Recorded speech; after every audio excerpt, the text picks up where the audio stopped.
పట్టణ మరియు పరిసర ప్రాంతాలలో సార్వత్రిక ఎన్నికలు పురస్కరించుకుని ఎన్నికల కౌంటింగ్ ప్రక్రియ జరుగుతున్న నేపథ్యంలో పల్నాడు జిల్లాలో 144 సెక్షన్ అమల్లో ఉన్న నేపథ్యంలో పట్టణంలోని వర్తక వ్యాపారాలను సకాలంలో మూసివేయాలని వినుకొండ పట్టణ సీఐ సాంబశివరావు వెల్లడించారు. ఈ సందర్భంగా మీడియా సమావేశంలో వినుకొండ పట్టణ సీఐ సాంబశివరావు మాట్లాడుతూ పల్నాడు జిల్లా ఎస్పీ మల్లికా కార్గే ఆదేశాల ప్రకారం పల్నాడు జిల్లాలో 144 సెక్షన్ మరియు పోలీసు 30 యాక్ట్ అమల్లో ఉన్న నేపథ్యంలో ప్రజలు ఎక్కడ గుమ్మికూడి ఉండకూడదని తెలియజేశారు.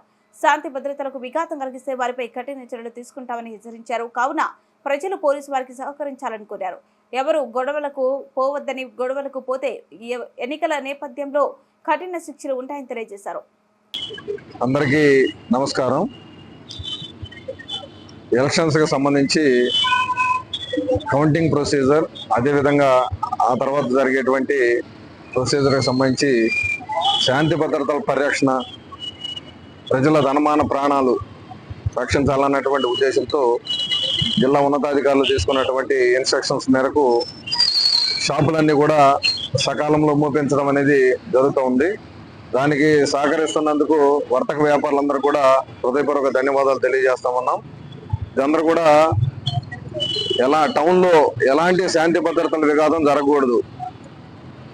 144 సెక్షన్ ఇంప్లిమెంటేషన్లో ఉన్నందువల్ల 144 సెక్షన్ని మనం గౌరవిస్తూ దానిలో ఉన్నటువంటి అంశాలను మనం గమనిస్తూ నలుగురు లేదా అంతకంటే ఎక్కువ మంది ఎక్కడ కూడా గ్యాదర్ కాకుండా, చాలా సార్లు కూడా టీ స్టాల్, అదేవిధంగా హోటళ్ళు, ఫారెన్ రెస్టారెంట్ల దగ్గర చాలా మంది గ్యాదర్ అవ్వడం అనేది గమనించే వాళ్ళందరూ కూడా సున్నితంగా హెచ్చరికలు చేయడం జరిగింది.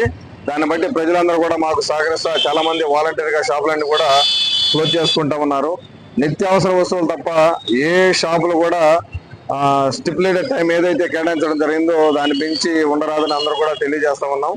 ప్రజల మంచి కోసం తీసుకున్నటువంటి అధికారులు తీసుకున్న నిర్ణయం కాబట్టి ప్రజలందరూ కూడా దీన్ని ఫర్ గుడ్ కాజ్ గా గుర్తించి పోలీసు వారికి సహకరించాలని